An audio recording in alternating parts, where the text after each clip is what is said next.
শিশুদের মনটা স্বর্গীয় ফুলের মতোই সুন্দর। আপনি যদি মনের সজীবতা ধরে রাখতে চান তাহলে সব কিছুকে সহজভাবে গ্রহণ করতে শিখুন। মনের দিক থেকে যে সবল, কর্মক্ষেত্রেও সে সবল। মন যদি চোখকে শাসন করে তবে কখনো চোখ ভুল করবে না। যে মন সুখী এবং পরিতৃপ্ত সেই মনই মহৎ। একটা সুন্দর মন অন্ধকারে আলোর মতো, যার মাধ্যমে কলুষতার মাঝেও নিজের অস্তিত্বকে মর্যাদা সম্পন্ন রাখা যায়। কল্পনা শক্তিই হলো আত্মার দৃষ্টিশক্তি। মন যখন ঘুরে বেড়ায়, কান আর চোখ তখন অকেজো হয়ে দাঁড়ায়। মনের উপর কারো হাত নেই, মনের উপর জোর খাটানোর চেষ্টা করা বৃথা। পৃথিবীতে অনেক কিছুই নিয়ন্ত্রণ করা যায়, কিন্তু মনকে নিয়ন্ত্রণ করা যায় না। সেই মনকেই যদি নিয়ন্ত্রণ করা যেত তাহলে দুঃখ কী জিনিস তা মানুষ কখনোই বুঝতো না।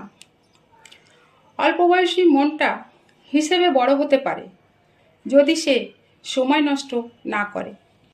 দোষ, গুণ, ভুল ভ্রান্তির মিলেই মানুষের জীবন। অন্যকে ক্ষমা করার মতো মহৎ মন প্রত্যেকের থাকা চাই। যে মনের দিক থেকে বৃদ্ধ নয়, বার্ধক্য তার জীবনে আসে না।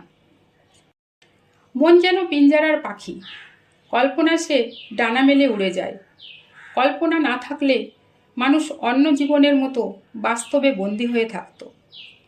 মনের অনেক দরজা আছে, সেখান দিয়ে অসংখ্যজন প্রবেশ করে এবং বেরিয়ে যায়। তাই সবাইকে মনে রাখা সম্ভব হয় না। একসাথে কখনো সবাইকে সুখী করা সম্ভব না। আপনি কখনোই পারবেন না। কাউকে না কাউকে অসন্তুষ্ট রাখতেই হবে, আর তাতেই মনে হয় নিজের গোটা পৃথিবীর একটা প্রান্ত অসম্পূর্ণ থেকে যায়।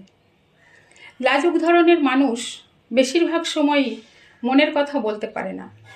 মনের কথা হড়বড় করে বলতে পারে শুধুমাত্র পাগলরাই। পাগলরা মনে হয় সেই কারণেই সুখী। মনের সৌন্দর্যকে যে অগ্রাধিকার দেয় সংসারে, সেই জয়লাভ করতে পারে। সূর্যোদয় দেখাটা অত্যন্ত জরুরি। এই দৃশ্যটি মানুষকে ভাবতে শেখায়, মন বড় করে। মানুষের মনের ভাব কখনোই মুখে প্রতিফলিত হয় না। মুখের ওপর সর্বদা পর্দা থাকে। শুধু মানুষ যখন হাসে, পর্দা দূরীভূত হয়।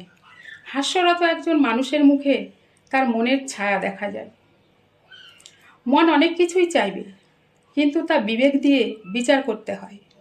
তাহলেই বোঝা যায় কোনটা করা উচিত আর কোনটা করা অনুচিত।